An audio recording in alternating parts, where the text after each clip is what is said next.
He has achieved what many had once written off as impossible. With no party, no political apparatus, just a grassroots movement, Emmanuel Macron has defied convention. His supporters at their Paris party were ecstatic. Their man, centrist, pro-Europe, progressive, is now close to becoming the next French president. In 2 weeks' time, I hope to become your president. The president of all the French people. The president of patriots faced with the threat of nationalists. 100 miles to the north, in her Rust Belt stronghold, the woman to stop him, Marine Le Pen, has defied her critics too.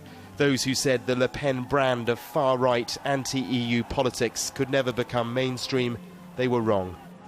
She addressed her faithful, buoyed in the knowledge that she'd achieved the best results in the history of the Front National.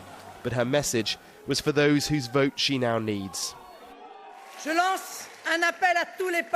I'd like to launch an appeal to all the sincere patriots, wherever they come from, whatever their origins are, whatever their journey in life, and whoever they voted for in the first round, to join me.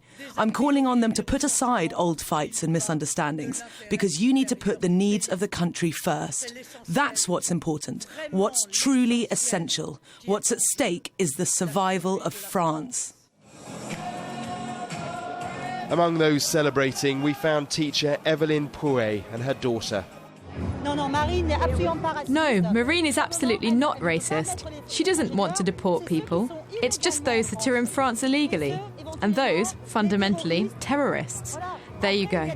Then there are foreigners who have worked for years in France. They want to stay in France. Well, that's fine. It turns out most polls were spot on in predicting a Macron-Le Pen runoff. But her task is now huge. The same polls suggest a victory for Macron in a fortnight. There'll be a lot of champagne drunk here tonight. The reality, though, is that this result is not really a surprise. The big, big challenge for Marine Le Pen and all her supporters is the next 2 weeks. Because back in Paris, the losers were lining up to back her rival. Not all that long ago, Conservative Francois Hollande had this election in the bag. Then came the corruption scandal surrounding his wife, state money and fake jobs. Without that, he may well have beaten Le Pen. Now he's telling his supporters not to turn to the right and back her, but to the left and Macron. I can assure you that extremism can only give rise to misfortune and division within France. And so therefore there's absolutely no other choice than to vote against the extreme right. So I will vote in favour of Emmanuel Macron. Far-left candidate Jean-Luc Mélenchon may have come fourth, but for someone as radical as he is, that's quite some result. He refused to endorse either Le Pen or Macron. Supporters of Marine Le Pen partied late into the night. They know that this first round marks a new era in French politics. Neither mainstream party has made it into the second round. That's never happened before.